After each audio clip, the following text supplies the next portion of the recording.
اعوذ باللہ من الشیطان الرجیم بسم اللہ الرحمن الرحیم یا ایھا الذین آمنوا علیکم انفسکم لا یضرکم من ضل اذا اهتدیتم۔ یہ قرآن کریم کے 7ویں پاری کی آیت کریمہ ہے۔ اس کا ترجمہ صرف ہم سنیں کہ اللہ کیا کہتا ہے ہمیں۔ یا ایھا الذین آمنوا علیکم انفسکم، اے ایمان والو تم اپنی فکر کرو۔ لا یضرکم من ضل اذا اهتدیتم، جو گمراہ ہیں نا وہ تمہیں کبھی بھی نقصان نہیں پہنچا سکتے جبکہ تم ہدایت پر ہو۔ یہ قرآن کا فیصلہ ہے۔ اسی لیے ایک جگہ کیا فرمایا، یا ایھا الذین آمنوا قوا انفسکم واہلیکم نارا، اے ایمان والو تم اپنی جانوں کو اور اپنے گھر والوں کو جہنم کی آگ سے بچاؤ۔ پہلے اپنی فکر ہے میرے بھائیو، اپنی فکر پہلے، اپنی فکر کرو کہ میں کس سطح کے اوپر زندگی گزار رہا ہوں، میرے حالات کیسے ہیں، میری کمائی کیسی ہے، میرا لین دین، میرا معاشرت، میرے اخلاق، میرا پڑوسیوں کے ساتھ سلوک، میرا گھر والوں کے ساتھ، ماں باپ کے ساتھ، دوستوں کے ساتھ میرا کیا رویہ ہے، میں کس سطح کے اوپر زندگی گزار رہا ہوں۔ پہلے اپنی فکر کرو۔ اگر ہم راہ راست پر چلے نا تو جسے مثال کے طور پر یہ قرآن، بھائی امریکہ نے قرآن نکالا، رضوی نے ایسا کہا، یہ کہا، یہ کہا، اب قرآن نے کیا کہا، انا نحن نزلنا الذکر وانا لہ لحافظون۔ یہ تو فیصلہ ہے کہ ہمارا جو قرآن ہے، جو اللہ پاک نے اپنے نبی صلی اللہ علیہ وسلم کے اوپر نازل کیا ہے، اس کو کبھی بھی آنچ نہیں آ سکتی، کیونکہ اللہ نے نازل کیا اور اللہ اس کی حفاظت کرے گا۔ بیت اللہ کو ابرہہ توڑنے آیا، جیسا میں نے دوسری رکعت میں الم ترا پڑھی، تو دادا عبد المطلب نے کیا فرمایا کہ اونٹ میرے ہے، مجھے اس کی فکر ہے، یہ بیت اللہ اللہ کا گھر ہے، وہ سنبھال لے گا۔ ہوا کیا، اللہ پاک نے سنبھال لیا۔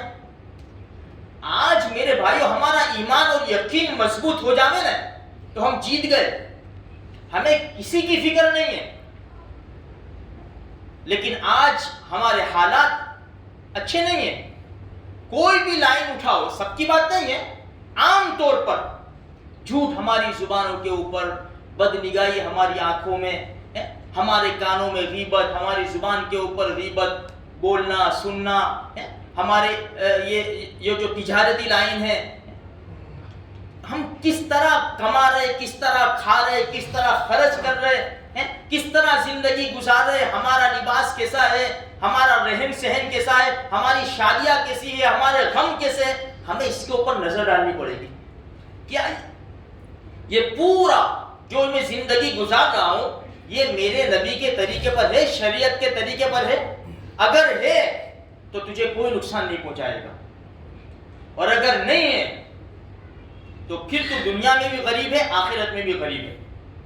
دنیا میں بھی دشمن تجھے ستائے گا اور آخرت میں تیرا اچھا نہیں ہوگا۔ پھر حدیث میں آتا ہے نا، نبی کریم صلی اللہ علیہ وسلم نے صحابہ کرام سے ایک سوال کیا، مشہور حدیث ہے، ہم نے کئی بار سنی۔ اللہ کے رسول نے صحابہ سے پوچھا، بتاؤ غریب کسے کہتے ہیں؟ تو صحابہ نے وہی جواب دیا کہ بھائی جس کے پاس روپیہ پیسہ کھانا پینا کچھ نہ ہو وہ غریب ہے۔ فرمایا نہیں، میری امت کا غریب کون ہے؟ میری امت کا غریب وہ ہے جو قیامت کے دن بہت سارے نیک اعمال لے کر آئے گا، نماز، روزے، حج، قرآن کریم کی تلاوت، نفل سب لے کر آئے گا، اور اسے اتنی بڑی امید ہوگی کہ یہ سارے اعمال میرے ترازو میں رکھے جائیں گے نا، یقیناً میں کامیاب ہو جاؤں گا، ترازو کا پلڑا جھک جائے گا میرا نیکیوں کا اور مجھے جنت مل جائے گی۔ یہ اس کا گمان ہوگا، گمان۔ ترازو میں رکھنے سے پہلے اللہ کے پاس آئیں گے لوگ، یا اللہ اس نے میرا حق مارا تھا، فرشتوں سے کہیں گے کہ بھائی دیکھو، اللہ تو سب جانتا ہے، دیکھو ہاں اللہ اس کو نیکیاں دے دو، چلو اس کی نیکیاں دے دو اس کو۔ پھر ایک آدمی آئے گا، اللہ میں نے مزدوری پر رکھا تھا اس کو، پیسے تو پورے لے گیا، میرا کام نہیں کر دیا اس نے۔ ہوتا ہی نا آج، پیسے لے جاتے، کل آؤں گا، پیسے دے دیے یعنی وہ شیر، جب تک پیسے نہیں دیے وہاں تک بکری ڈبے میں، تمہارا کام ہوگا، سب کی بات نہیں ہے لیکن چل رہا ہے ماحول ایسا۔ اگر پیسہ دے دیا پھر خلاص، اب تم فون کرتے رہو، دھکے کھاتے رہو، چکر لگاتے رہو، یہ ہمارا معاشرہ ہے۔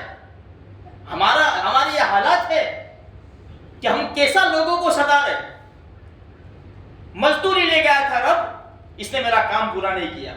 اللہ میں اس کے پاس چیز لینے گیا تھا, کم تول کے مجھے دیا اس نے. تو نے کہا تھا نا دنیا کے اندر صبر کر جاؤ, میں آخرت میں دلا دوں گا. فرشتوں دے دو اس کی نیکیاں دے دو. اللہ اس نے غیبت کی تھی, دے دو نہیں کیا. جھوٹ بولا تھا, دے دو. ستایا تھا, دے دو. بہن کہے گی اللہ میرے بھائی نے میرا حق نہیں دیا تھا, دو نیکیاں دو اسے. پڑوسی کہے گا ستایا تھا ہمیں, میری زمین میں گھس گیا تھا, میری جگہ کے اوپر جگہ میری تھی اور دادا گیری اس کی تھی, دو نیکیاں دو. ساری نیکیاں ختم, ساری نیکیاں ختم. اب پھر بھی لوگ آئیں گے کہ اب نیکیاں نہیں ہے, ان کے گناہ اس کے اوپر ڈالو, گناہ اس کے اوپر. جو پہاڑوں کے برابر نیکیاں لے کر آیا تھا نا, اس کا گمان تھا, گمان میں کامیاب ہو جاؤں گا, لیکن دنیا میں کیا گل کھلائے تھے وہ سب بھول گیا تھا. اسی لیے تو قرآن نے کہا وَلَا تَحْسَبَنَّ اللَّهَ غَافِلًا عَمَّا يَعْمَلُ الظَّالِمُونَ, اے ظالموں ہم کو غافل نہ سمجھو, یہ تو دنیا ہے, دنیا ہے یہ. یہاں بدلہ نہیں, بدلہ تو وہاں ملے گا. انما یؤخرہم لیوم تشخص فیہ الابصار, آنکھیں چندھیا جائے گی. ان اللہ لا یظلم مثقال ذرہ, ذرہ برابر ظلم نہیں ہوگا. فمن یعمل مثقال ذرۃ خیرا یرہ ومن یعمل مثقال ذرۃ شرا یرہ. ذرہ برابر نیکی وہ بھی سامنے ہے, ذرہ برابر برائی کر کے بھول گیا تھا, کئی گناہ ایسے تھے کر کے بھول گیا تھا, آج تیری آنکھوں کے سامنے ہے. گناہ ڈالو اس کے اوپر, پہاڑوں کے برابر نیکیاں لے کر آیا تھا, اب گناہ اس کے سر کے اوپر آ رہے ہیں. جاؤ اسے اونھے منہ جہنم میں ڈالو. یہ گمان تھا, گمان. پہلے اپنے آپ کی فکر کرو. یہ جتنے بھی گمراہ لوگ ہیں نا, اپنی پوری طاقت لگا لیں گے, لیکن قرآن کیا کہہ رہا ہے, لا یضرکم من ضل اذا اهتدیتم, اگر تم ہدایت کے اوپر ہو نا تو کوئی تمہیں نقصان نہیں پہنچائے گا. پہلے میں ہدایت کے اوپر آؤں نا, میرا رہن سہن, میرا لباس, میرا رہنا کرنا, میرا اخلاق, میری معاشرت, میری تجارت, میرا پڑوسیوں کے ساتھ سلوک, میرا ماں باپ کے ساتھ سلوک, ماں باپ کا اولاد کے ساتھ سلوک, شوہر کا بیوی کے ساتھ, بیوی کا شوہر کے ساتھ, یہ ہمیں دیکھنا پڑے گا. نماز روزے صرف دین نہیں ہے میرے بھائیوں, کہ نماز پڑھ لی, روزانہ 10 پارے قرآن کریم کی تلاوت کر لی, اور دوستوں ناراض ہے, گھر والے ناراض ہے, ماں باپ ناراض ہے, پڑوسی ناراض ہے, رشتہ داروں کا حق نہیں دیا, ہر سال عمرہ میں جا رہے, ہر سال حج کرنے جا رہے, خلاص کچھ کام نہیں آئے گا. اس لیے اپنی فکر کرو, اپنے آپ کو پاک کرو. جس کا حق ہے دے دلا دو, کل مر جائیں گے اولاد نہیں دے گی, اولاد نہیں دے گی. کورٹ کے کتنے کیس پڑے ہوئے ہیں کورٹ میں, 20 سال 25 سال 30, ارے پیڑیاں ختم ہو گئی, ان کے فیصلے نہیں ہوئے, غریبی میں زندگی گزار رہے, کروڑوں کی ملکت ہے, کروڑوں کی, اور کیس چل رہا ہے کورٹ کے اندر 20 سال سے 25 سال سے 30 سال سے, اور یہ ان کے وہاں کھانے کے پھاپے. حالات ہمارے ایسے ہو چکے ہیں میرے بھائی.